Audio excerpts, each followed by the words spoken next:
Bonjour à tous. 1, 2, 1, 2. Le micro, ça va? Bien. Alors, donc, comme Simon vient de le dire, je suis content d'être parmi vous. J'aimerais remercier tous les organisateurs qui m'ont fait le plaisir de m'inviter à venir parler, partager ce que Dieu a fait dans ma vie. Alors, j'aimerais ce matin vous dire que je ne suis pas Céline Dion. Vous comprenez? Je ne suis pas Céline Dion. Et je ne suis pas non plus Crosby. Alors, donc, je suis simplement un frère, un homme simple, quelqu'un que Dieu a pris au fond de l'Afrique et puis il a fait quelque chose, changer sa vie. Et c'est de ça que je vais partager. Et quand on est rentré dans la salle, je suis content qu'il y ait eu la lumière. Simon, merci. Parce que j'ai dit, mais est-ce que j'apporte des nuages avec moi? Parce que quand je suis arrivé, la salle est sombre. J'ai dit, c'est assez noir pour que la salle soit sombre. On ne me verra pas. On ne me verra pas. Alors maintenant que la lumière est venue, ben, tant mieux. On pourra bien parler ensemble. Alors donc, ce matin, sans plus tarder, je vais vous dire que je suis un Adama Diko. Pour ceux qui ne me connaissent pas, mon nom c'est Adama, comme Simon vient de le dire tout à l'heure. Alors, Adama, j'ai 54 ans. Bientôt, ça va faire 54 ans. C'est-à-dire le 5 novembre prochain qui s'en vient, je vais avoir 54 ans. Je suis né en 1965. C'est clair ça, hein? Novembre 65. Alors donc, je vais avoir 54 ans. Ça paraît pas, non?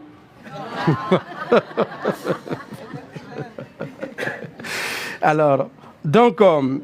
je suis né dans une famille musulmane, une modeste famille de Burkina Faso, un pays de l'Afrique de l'Ouest, d'une superficie de 14 000 km².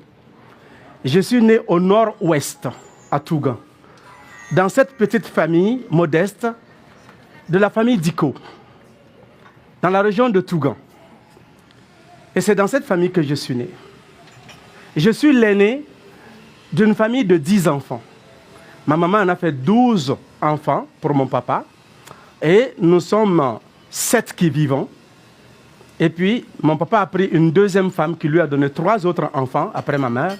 Alors donc, fait que nous sommes 10. Et c'est dans cette famille que j'ai vu le jour, j'ai grandi. Et à ma naissance, à l'âge de 5 ans, mes parents m'ont envoyé à l'école coranique, parce que mes parents sont des musulmans pratiquants. Il y a beaucoup de gens qui se disent musulmans, mais qui ne pratiquent pas, qui sont musulmans de nom. Mais moi, je viens d'une famille où on pratiquait l'islam et on continue de pratiquer l'islam dans ma famille encore. Et nous faisons partie de la branche musulmane ou la confrérie musulmane qu'on appelle les sunnites. Parce que dans l'islam, il y a 2 grandes sections. Il y a les chiites et il y a les sunnites. Et les sunnites, eux, ils viennent de l'Arabie Saoudite. C'est ceux qui prient, puis les bras croisés, puis les femmes portent des burqas, les tchadors, tout ça. Mais les chiites aussi, les femmes en portent, parce que c'est l'islam qui demande dans ce sens, dépendant de certaines cultures, comme on le dit. Mais je grandis dans cette famille. À l'âge de 5 ans, on me voit à l'école coranique pour apprendre à lire et à écrire, comprendre l'islam. Parce qu'il est dit que tu ne peux pratiquer l'islam si tu ne connais pas l'islam. Et dans l'islam, il est écrit dans le Coran que même si la connaissance se trouve jusqu'en Chine, tu dois aller à la recherche de la connaissance pour pouvoir mieux pratiquer. Et donc mes parents, très jeunes, m'ont initié déjà dans l'islam. On prie 5 fois par jour, 36 fois de prosternation, le carême, le jeûne, le ramadan, on le faisait. Mais comme je suis né dans cette partie enclavée de l'Afrique de l'Ouest, le Burkina Faso est un pays situé en plein cœur de l'Afrique de l'Ouest, entouré de quelques pays comme le Niger, la Côte d'Ivoire, le Ghana, le Togo, le Mali. Alors, entouré de ces pays-là, on est quasiment à 800 à 1000 kilomètres de la mer. Donc, quand je suis arrivé au Canada, ici, vous parlez des fleuves, des rivières. Votre rivière est un fleuve chez moi, dans mon pays d'origine. Alors, donc, et n'ayant pas de l'eau dans ma région, et il fallait aller chercher de l'eau très loin. Et puiser de l'eau dans des puits très profonds. On a creusé des puits. Je vous donne mon arrière-plan un peu pour que vous sachiez qui je suis, d'où je viens. Vous comprenez? Alors, donc, il fallait aller puiser de l'eau dans des puits de 40 mètres de profondeur pour pouvoir, chaque jour, remplir des grands jarres. Ma maman, étant l'aînée dans la famille, ma maman ne pouvait pas faire tout le travail tout seul. Alors, mes petites sœurs sont très jeunes. Parce qu'après moi, ça a mis du temps. Maman a eu d'autres enfants, des fausses couches et d'autres enfants qui sont décédés. Alors donc, pendant 7 ans, j'étais le seul enfant à la maison. Alors donc, je vais grandir dans ça. Et quand ma petite sœur va naître, j'avais 7 ans, elle commence à 0. Donc, vous pensez qu'elle ne peut pas aller travailler dans la cuisine, hein? Elle ne peut pas aider. Alors donc, je vais commencer à aider mes parents. À l'âge de 7 ans, moi, j'ai déjà appris à porter déjà un seau sur la tête, aller chercher de l'eau au puits. Je ne puisais pas, mais ma maman puisait, remplissait les genres, je prenais sur ma tête et puis j'amenais à la maison. Apprendre à laver mes habits, apprendre à faire tout ce qu'on pouvait faire.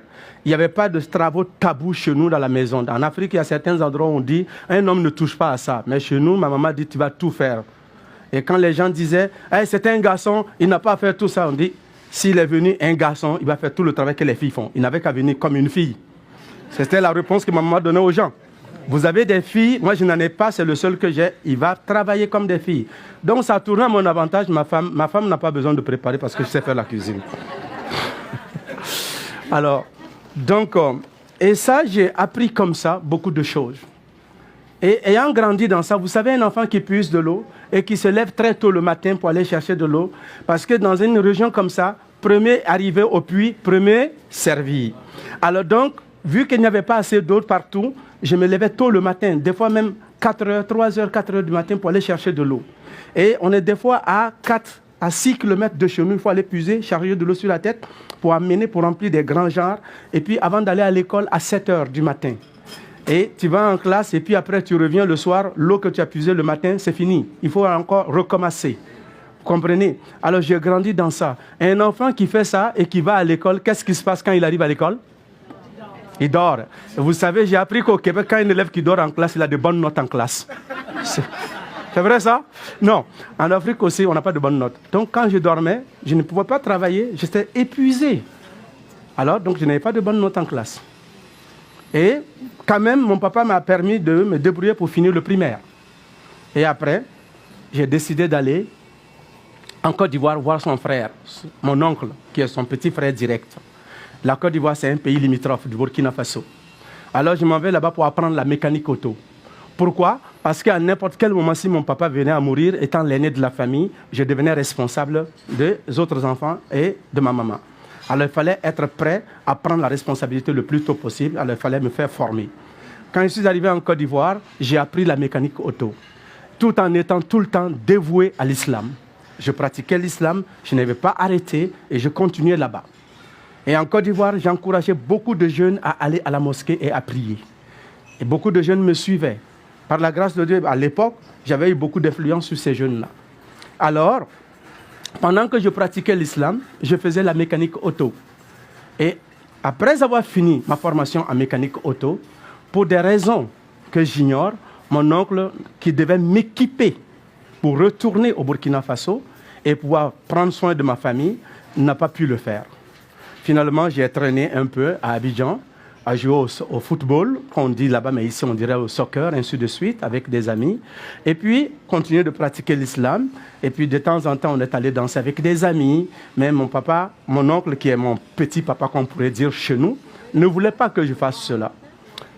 Lui, il était boulanger. Il faisait la livraison. À Abidjan, il était le livreur numéro 1. Il avait tout un grand marché. Puis en Côte d'Ivoire, il était arrivé à un moment donné, il fallait réglementer la vente du pain dans le pays et dans l'ensemble même de la capitale à Abidjan. Parce qu'il y avait un peuple qui venait de la Mauritanie qu'on appelait les Maures. Et ils vendaient les pains dans les dépanneurs. Tous les dépanneurs à Abidjan, la plupart appartenaient aux Mauritaniens. Alors donc, à cause de l'hygiène, le gouvernement a demandé que les pains soient vendus désormais dans des dépanneurs de pain. Et mon oncle, qui était un des responsables à cette époque, va prendre le dossier en main et à corps et à bras, et il va instaurer des kiosques à pain un peu partout. Et ainsi, un jour, je rentre d'une promenade, d'une soirée dansante, parce que je sais qu'il ne voulait pas que je fasse ça. Quand on est jeune, vous savez, même si les parents disent de ne pas faire certains jours, on se cache des fois pour faire. Hein. Et en rentrant à la maison, je marchais sur les pointes des pieds pour rentrer. J'ai ouvert la porte doucement.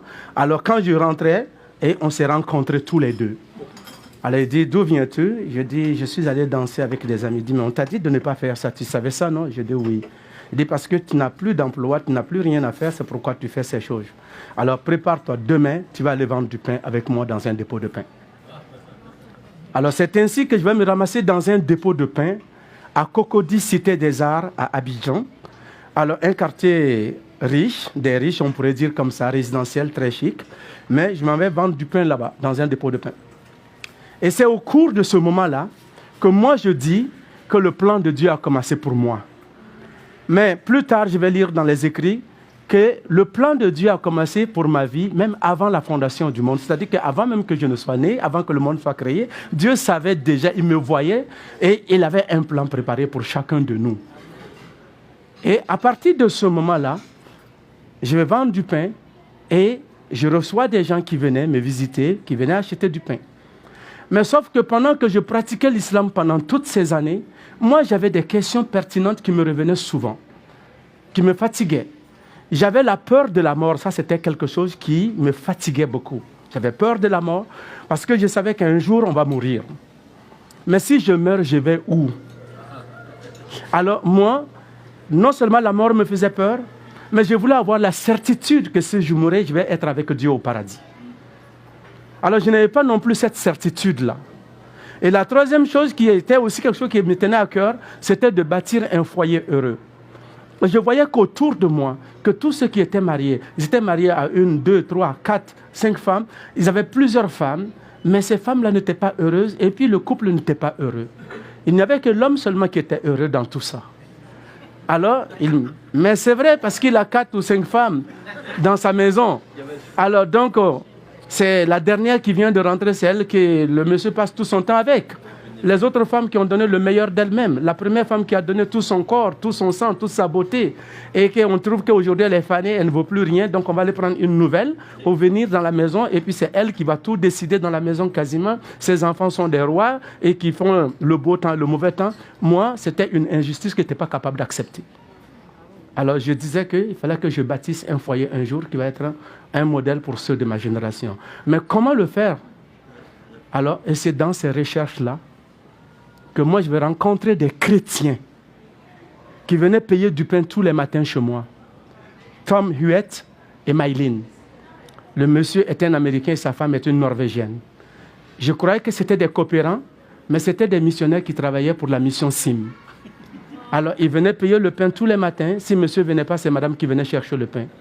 Et en même temps, à côté de mon dépôt de pain, il y avait un autre chrétien du nom de Laurent qui venait de l'église Assemblée de Dieu, mais qui était très dévoué et qui pensait un jour me partager l'évangile, mais il ne savait pas par quel moyen il allait le faire. Mais il voyait que j'étais un musulman dévoué qui priait 5 fois, qui ne manquait pas mes heures, et j'étais assidu à cela, donc il ne savait pas comment me parler. Jusqu'à un jour, il se ramasse avec un livre qu'il avait en main intitulé « Comment bâtir un foyer heureux ». Mais vu qu'on parlait tout le temps, on discutait ensemble, mais on ne parlait pas de religion, et je vois ce livre, je dis « Laurent, peux-tu me donner ce livre ?» Il dit « Non, je peux te le prêter, mais je ne peux pas te le donner. » Mais il me remet le livre urgemment comme ça. Et puis je prends le temps de lire le livre. Dans le livre, je vois beaucoup de choses que je ne voyais pas. Parce que je ne lisais pas les livres chrétiens. D'abord, je me rends compte que c'est un livre chrétien. Alors qu'il me parlait de comment bâtir un foyer heureux. Mais dans ce livre, on me parlait des psaumes, on me parlait de Matthieu, on me parlait de Matthieu et de Luc, on me parlait des Philippiens, des Éphésiens. Moi, je ne connais pas ces livres-là. Alors donc, pendant que je vendais sur le pain, et Maylin et Tom Huet qui venaient payer du pain tous les matins, ces missionnaires-là, Maylin vient pour chercher du pain, elle me voit avec un livre. Elle dit, qu'est-ce que tu lis, Adama? Je dis, je lis un livre, Bâtir un foyer heureux. Elle dit, donne-moi, je vais regarder. Elle prend le livre, elle regarde, puis elle m'encourage à le lire. Puis elle s'en va. Plus tard, quelques semaines, elle accouche.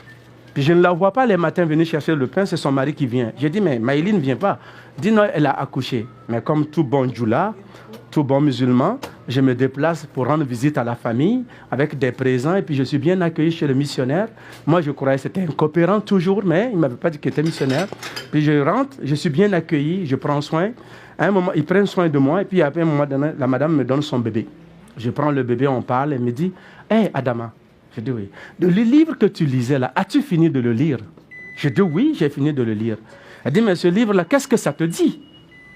Je dis, mais le livre, il me parle d'autres livres qu'on appelle Matthieu, Philippiens, Éphésiens. Moi, je ne connais pas ces livres-là. Elle dit, mais est-ce que si tu as ces livres-là, tu les voudrais? Je dis oui. Elle dit, mais tu es musulman. Je dis, mais est-ce qu'un musulman n'a pas le droit de bâtir un foyer heureux? Elle dit, si.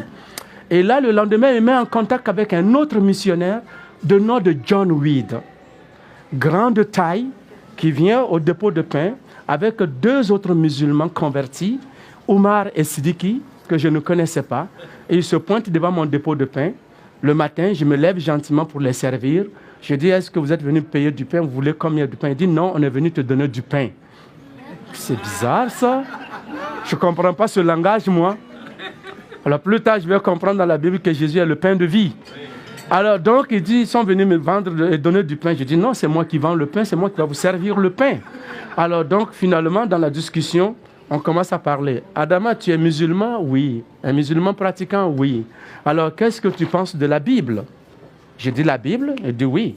J'ai dit, comme tout bon musulman répondrait, la Bible, c'est un livre falsifié. Ce que Jésus a amené, ce que Moïse a amené, c'est un bon livre. Mais ce que vous avez aujourd'hui, vous les chrétiens, vous l'avez falsifié, donc ce n'est pas fiable. Voilà ce que je leur ai donné comme réponse. Alors, il me pose la question, est-ce que tu penses qu'on peut changer la parole de Dieu? J'ai dit, mais vous les chrétiens, vous l'avez changé. Alors, il sort des versets dans le Coran qu'il me montre. J'ai le Coran ici. Où est-ce que je l'ai mis, mon Coran? Voilà, c'est là. J'ai le Coran ici. C'est le Coran que John Weed m'a acheté. Et ce Coran-là, vous pourrez vérifier. Vous voyez que il y a beaucoup de choses au bord parce que j'ai trop travaillé dedans, j'ai trop fouillé avant de devenir chrétien. Alors, donc, il sort le verset et puis il me montre que personne ne peut modifier la parole de Dieu. J'ai dit oui, mais vous les chrétiens, vous avez changé.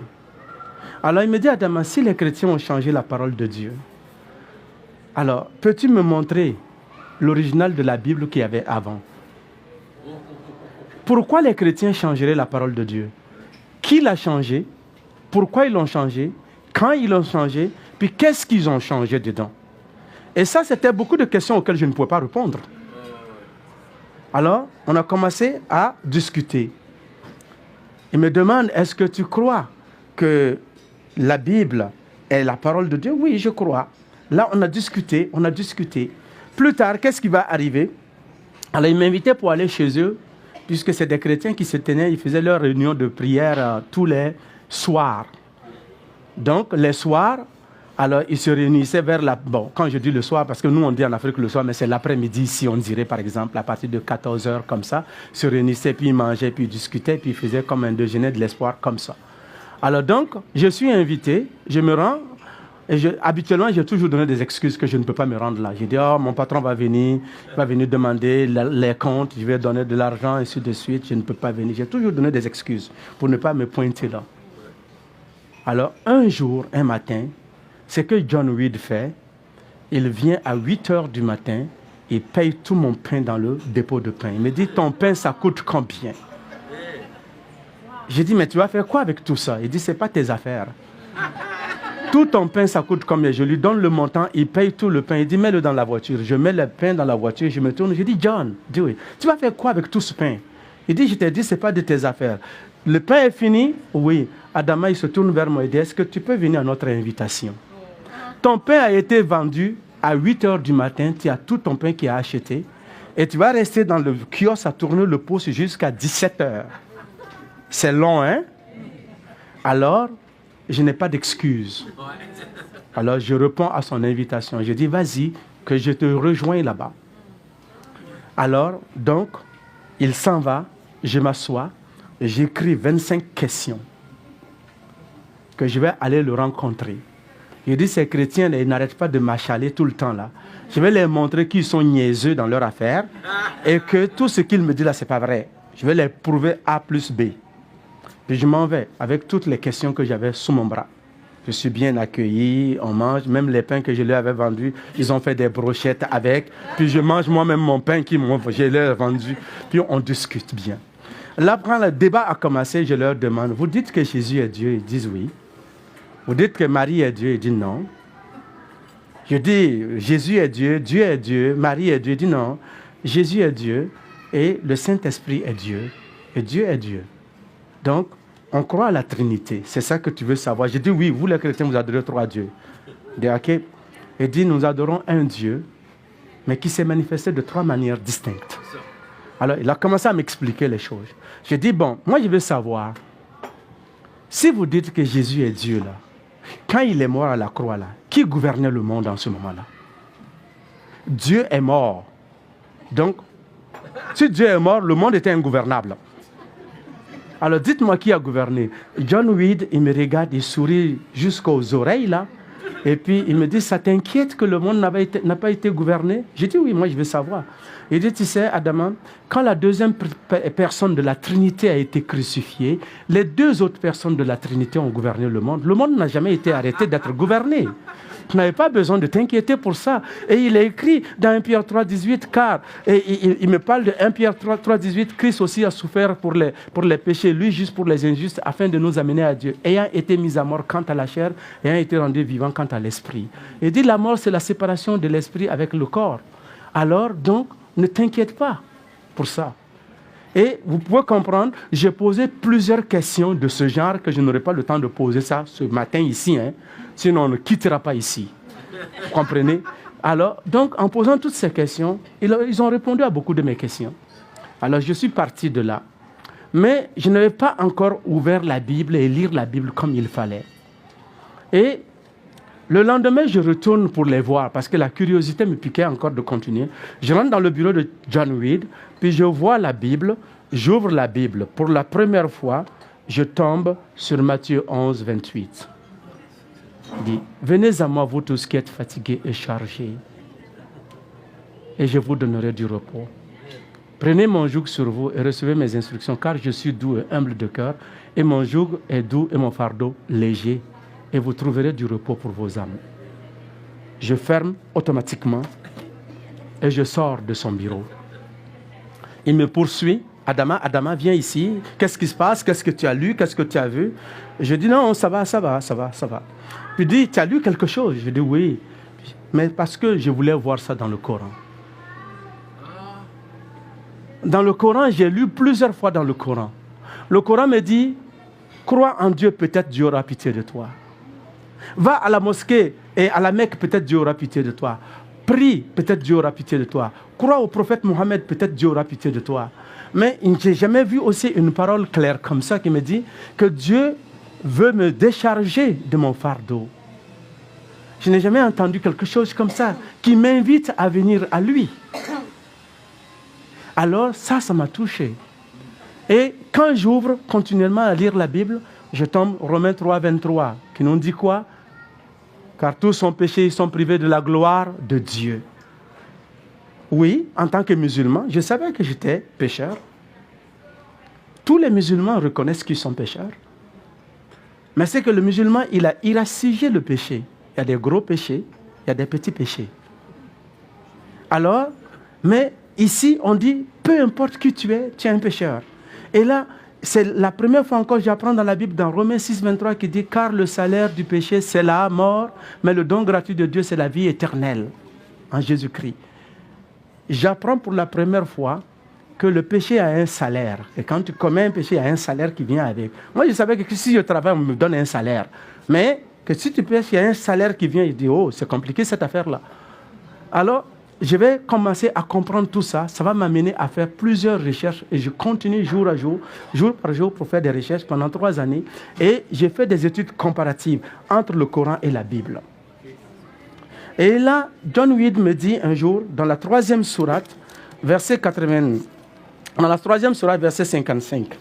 On va le lire, on va le regarder ensemble. Hop là, on dirait excusez-moi. Mes lunettes ne voulaient pas sortir. Dans la 3e sourate, alors, verset 55, le Coran est clair dessus. Je lis cela et John Weed lit ce verset pour moi et puis je lui dis non. Vous avez changé le Coran, ce n'est pas un bon Coran ça.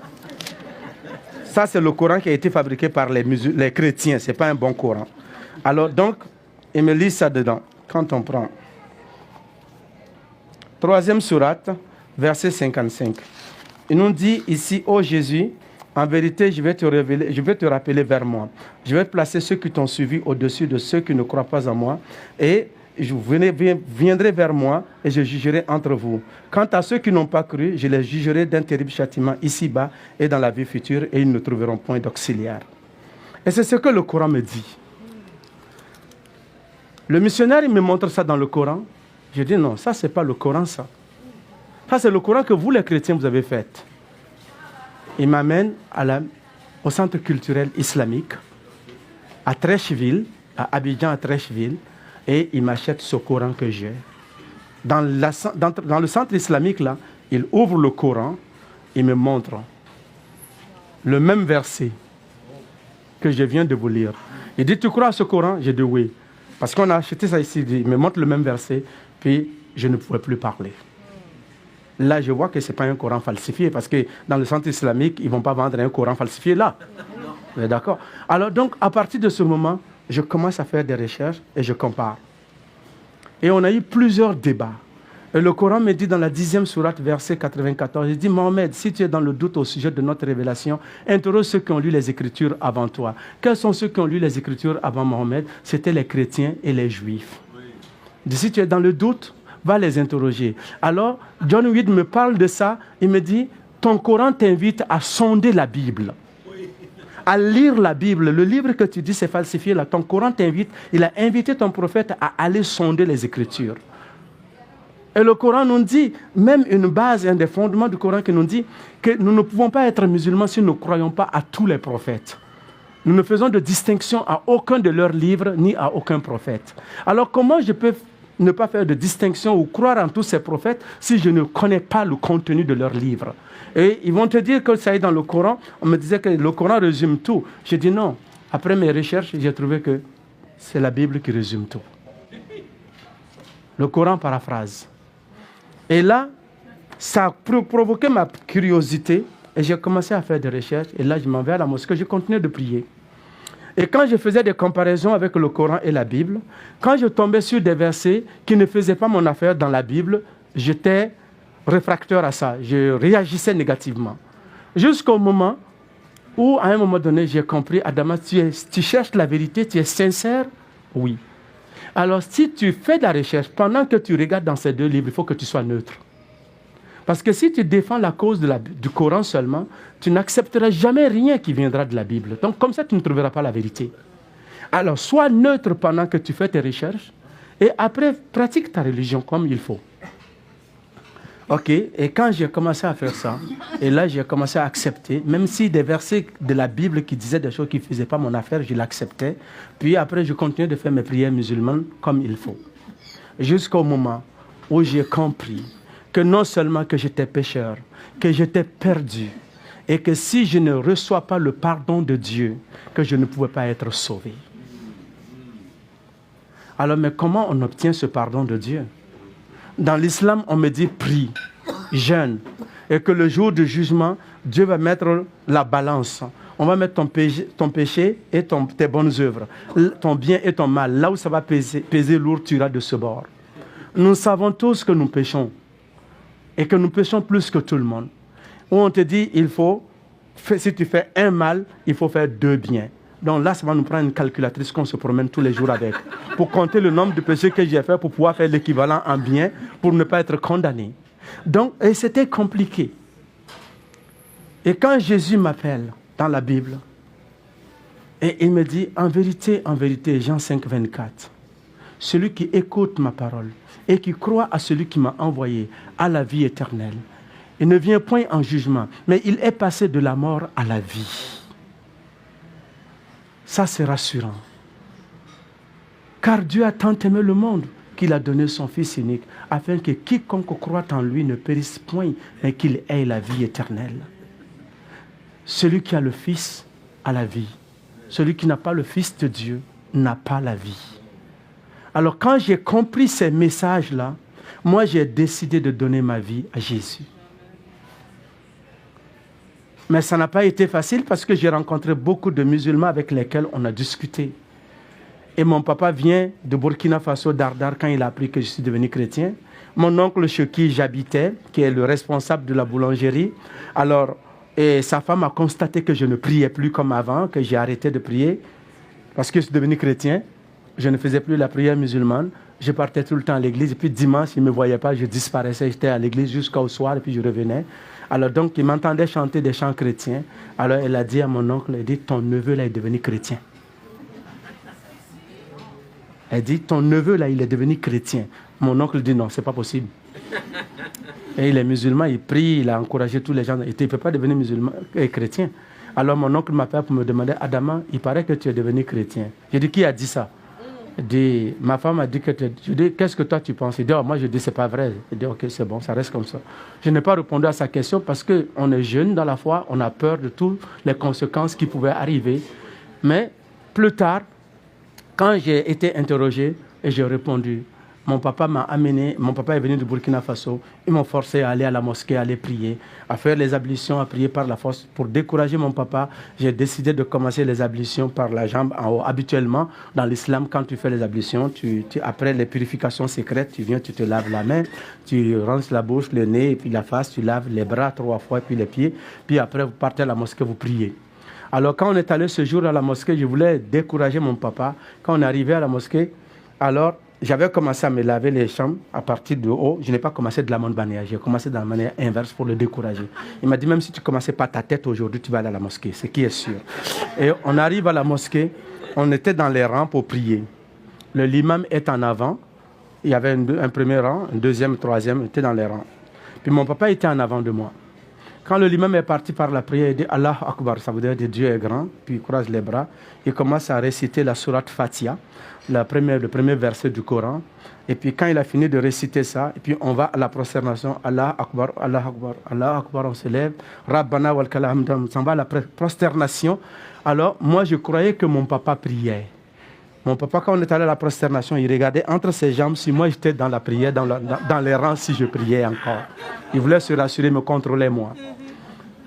Alors après, comment je l'ai su? Parce qu'après, quand je me suis levé, quand ils sont allés à la prosternation, je me suis levé, moi je suis parti. Parce que pendant que l'imam faisait Allah Akbar, moi je disais, Seigneur, écoute-moi, ne regarde pas tous les gestes que je faisais, mais regarde mon cœur. Alors quand on partait à la prosternation, je parlais comme ça à Dieu. Les gens qui étaient à côté de moi, ils voyaient que lui, il prie différemment de nous autres, là, il ne parle pas la même affaire. Alors, donc je suis sorti de la prière et après je suis parti. Mon papa m'a suivi. Il a arrêté de prier, il m'a poursuivi. Il dit, Adama, tu rentres ici, tu reviens ici. Je ne l'ai pas écouté, je suis parti. Et quand je suis revenu le soir, ils ont mis mes bagages dehors. À 22h. Parce que j'ai décidé de marcher avec Jésus. J'ai accepté Jésus-Christ comme mon sauveur et mon Seigneur. J'ai accepté parce que c'est celui-là qui pouvait pardonner mes péchés. C'est lui qui me donne la vie éternelle. Je l'ai accepté parce que j'étais conscient que je suis un pécheur. Non seulement cela, que ça me prenait un sacrifice que personne d'autre ne pouvait le faire. Parce que Acte 4, 12 nous dit, il n'y a de salut en aucun autre cas, il n'y a sous le ciel aucun autre nom qui a été donné parmi les hommes par lequel nous pouvons être sauvés. J'ai accepté Jésus-Christ dans ma vie, alors parce que j'avais la peur de la mort, maintenant il m'a enlevé cette peur de la mort. J'avais l'incertitude par rapport à l'éternité, il m'a donné la certitude. Alors, je voulais bâtir un foyer heureux. Maintenant, j'ai une seule femme que j'ai mariée, que je marche selon les principes de la parole de Dieu. Je ne dis pas qu'on est meilleur que les autres couples de la planète, mais je pense que j'ai la femme parfaite, le don parfait de Dieu pour moi.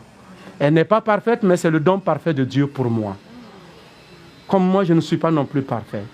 Alors, et avec la connaissance que nous avons de la parole de Dieu, nous continuons de marcher dans ça. Et qu'est-ce qui va se passer? Quand mes bagages ont été mis dehors, je suis chassé de la famille à 22h. Mais John Weed m'avait dit, Adama, toi tu es musulman, tu es devenu chrétien, ils vont te chasser. Mais voilà mon numéro de téléphone. Quand on te mettra dehors, appelle-moi. Et je l'appelle, il vient me chercher avec son fils Jonathan. Je reste à l'église pendant... Il m'amène chez lui et puis une semaine après, il m'amène à l'église où tous les frères persécutés habitaient ensemble. On était 7 qui avaient été persécutés. Omar, Sidiki, Mori et tous ceux-là avec Moussa Koné, on était tous chassés de la famille et on habitait là. On dormait sur le plancher de l'église, on mettait des nattes ou des tapis et puis on dormait là-bas. Et des fois, quand il y a eu des chaises, ben, on a tassé les chaises, on dormait, puis on lavait les salles, et puis on préparait les choses pour le culte, ainsi de suite. C'est comme ça. Et là, moi, je sortais pour aller faire l'évangélisation, puisqu'on a connu le Seigneur. C'est une bonne nouvelle, on ne peut pas cacher, il faut partager. Alors donc, je sortais pour aller partager ça. Je rentrais dans des autobus, je parlais de Seigneur. Je prenais un taxi, je parlais du Seigneur. Je suis dans les lieux marchés publics ouverts, à ciel ouvert, je parlais du Seigneur. Et la mission a vu que Dieu m'appelait à faire ce travail. On m'envoie à l'école biblique pour me former. Et qu'est-ce qui se passe quand je suis chassé de la famille? C'est ce qui se passe. Je perds tout. Mon oncle me dit, Adama, tu nous as quittés. Tu as quitté l'islam. C'est comme si j'ai trahi la famille, j'ai trahi la religion. Alors donc, il dit, tu considères que tu n'as plus d'emploi. Tu n'as plus de job. En Afrique, il n'y a pas assurance chômage. Il n'y a pas le BS. Il n'y a rien. On te met dehors, tu es livré à toi-même. Et pendant ce temps, je prenais les sacs des femmes pour aller faire l'épicerie pour qu'elles me donnent $1 et 25 cents pour subvenir à mes besoins. Et c'est au travers de ça, je faisais l'évangélisation et tout ça, je suis allé à l'école biblique et j'ai été formé. Mais ça a été formateur pour moi. J'ai été chassé de la famille pendant 23 ans. Pendant 23 ans, je n'existais pas pour ma famille. Je suis considéré comme mort. C'est seulement ma maman seule qui me pleurait et qui cherchait à rentrer en contact avec moi. Jusqu'en 1999, quand la maison de mon père est tombée après une pluie diluvienne et qu'il se trouvait chez sa deuxième femme dans une autre région, ma maman était seule avec les autres enfants à la maison, qu'il n'y avait plus rien. Je reçois une lettre que ma maman m'a écrite. J'arrive à la maison, c'est ma femme qui me dit « Ta maman t'a écrit ». Je dis « Hein, de où t'a écrit ?» Qu'est-ce qu'elle dit? Elle dit « Leur maison est tombée, ils ont besoin d'aide ». Je dis « Mais Anne, on n'a pas les moyens ?» Elle dit « Non.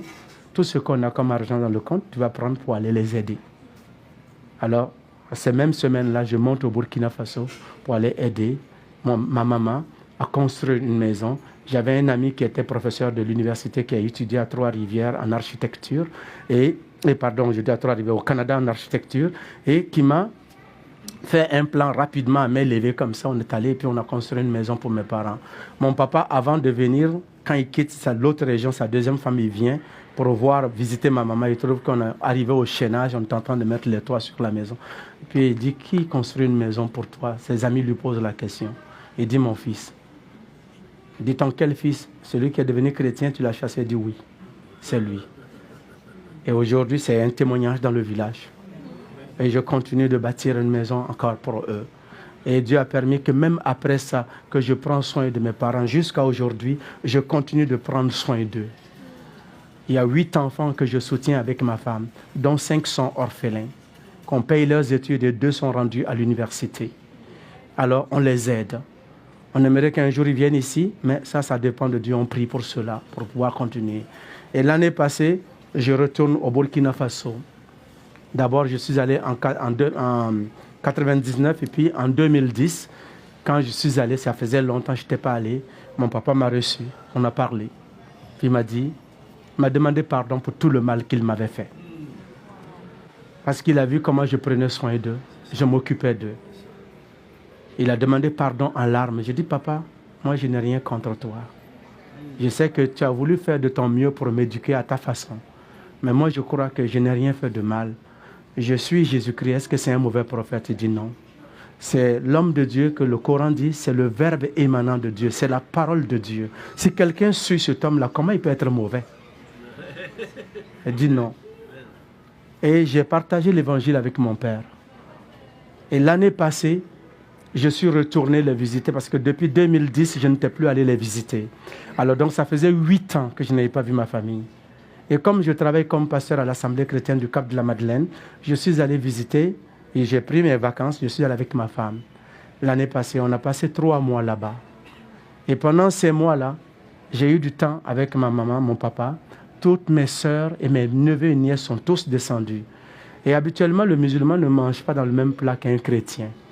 Parce qu'eux, ils disent que, bon, il y a des choses qui disent qu'on n'est pas propre là, parce qu'on est des mécréants, on n'est pas des musulmans comme eux, donc on est souillés pour eux. Mais ils ont accepté, les enfants, et tout le monde dit, on veut manger tonton avec toi. J'ai dit, vous êtes certain que vous voulez manger avec moi? Elle dit oui. J'ai dit, mais si vous voulez qu'on mange ensemble tous les repas, tous les jours, mais j'ai à une condition. Ils disent quoi? À chaque fois qu'on mangerait, il faut que je rende grâce. Moi, je prie avant de manger. Et je vais le faire, pas en français, je vais le faire dans notre langue vernaculaire. Et chaque fois, pendant les 3 mois, je priais en djoula, dans notre langue. Et mon papa est assis à côté là, il l'entend. Il me demande, il dit, mais c'est comme ça les chrétiens parlent à Dieu? J'ai dit oui. Il dit, mais c'est merveilleux, on comprend tout ce que vous dites à Dieu. C'est bon de savoir prier comme ça. Je parlais, je ne cachais rien. On a discuté de Dieu, sincèrement, avec mon papa. Mais quand je reviens, malheureusement, il ne s'est pas donné au Seigneur, il a entendu beaucoup de choses. Je rentre au Canada le 4 août passé, 2018. Et le 21 août, 2 heures avant, la veille, on a parlé, mon papa et moi. Et le 21 août, on me téléphone que mon papa est décédé. Anévrisme. Caillot de sang dans le cerveau, il est rentré à l'hôpital, il est mort. Et il est décédé le jour de Tabaski. Et ça faisait 2 semaines que je venais de quitter le Burkina Faso. J'ai dû rebourser chemin pour aller rapidement et pour ses funérailles. Et faire l'enterrement. Mais j'ai fait ce que je peux. Et j'ai montré à mes parents que Christ est la vérité. Je les ai enseignés. Est-ce qu'il est sauvé? Moi, je dirais non. Parce qu'il n'a pas dit verbalement devant moi qu'il a accepté le Seigneur dans sa vie. Mais il craignait Dieu, il cherchait Dieu. Maintenant, le reste appartient à Dieu. Mais j'ai témoigné. Parce que les gens me disaient, mais pourquoi tu fais tout ça pour tes parents? Ce sont des musulmans, ainsi de suite. Même des chrétiens m'ont posé cette question. J'ai dit, qu'est-ce que tu fais avec le commandement où la Bible dit, honore ton père et ta mère, afin que les jours que Dieu te donne sur la terre se prolongent. Il dit, honore ton père et ta mère. Il n'a pas dit, honore-les s'ils sont chrétiens. Honore-les s'ils ont fait tout pour toi. Honore-les s'ils sont gentils avec toi. Il dit, honore-les, point. Moi, ma job comme enfant, et en plus chrétien, c'est d'honorer mes parents. Qu'ils soient bons ou pas, ça ne me regarde pas. Ça les appartient. Mais voilà ce que Dieu a fait dans ma vie. Aujourd'hui, la paix est rentrée entre moi et mes parents. Je parle, même hier, j'ai parlé avec ma maman avant de venir ici. Mais tout cela pour vous dire quoi? Quand je suis devenu chrétien, voilà ce que j'étais avant. Et quand j'ai rencontré Christ pendant que je vendais le pain, qu'est-ce que j'ai compris dans tout ça? J'ai compris que Christ est le Fils de Dieu et qu'il est mort à la croix pour mes péchés. Si je plaçais ma foi en lui, que je pouvais être sauvé. Et j'ai cru en lui. Est-ce que ça a eu des conséquences? Oui. J'ai payé un grand prix pendant 23 ans, coupé de sa famille. Mais est-ce que ça valait la peine? Oui. Et si j'avais à recommencer demain matin, est-ce que je le ferais? Oui, je le ferai. Pourquoi? Parce que Christ est tout pour moi. Christ m'offre ce que le monde ne peut pas m'offrir. Ce que mon père ne peut pas m'offrir, ce que personne d'autre ne peut m'offrir. Aujourd'hui, je suis né de nouveau et je travaille comme pasteur à l'Assemblée chrétienne du Cap de la Madeleine. Et je suis marié avec une Québécoise du nom de Anne Latour. Malheureusement, elle ne pouvait pas être là aujourd'hui. Elle est enseignante, elle était fatiguée, elle travaillait beaucoup. Donc, c'est pourquoi elle n'est pas venue, elle ne m'a pas accompagné. Voilà ce que Dieu a fait dans ma vie. Je pense qu'il peut faire la même chose dans la vôtre. Tout dépend de comment vous allez être ouvert à lui. Si tu crois que tu es pécheur comme moi, même si tu penses que tu étais pécheur plus que moi, le sang de Jésus-Christ est puissant pour laver ton péché et faire de toi un enfant de Dieu. Il dit à tous ceux qui l'ont reçu, à tous ceux qui croient en son nom, elle, la parole de Dieu, a donné le pouvoir de devenir enfants de Dieu, lesquels sont nés, non du sang, ni de la chair, volonté de la chair, mais de Dieu. Ce matin, tu peux devenir enfant de Dieu si tu le veux. Que Dieu vous bénisse.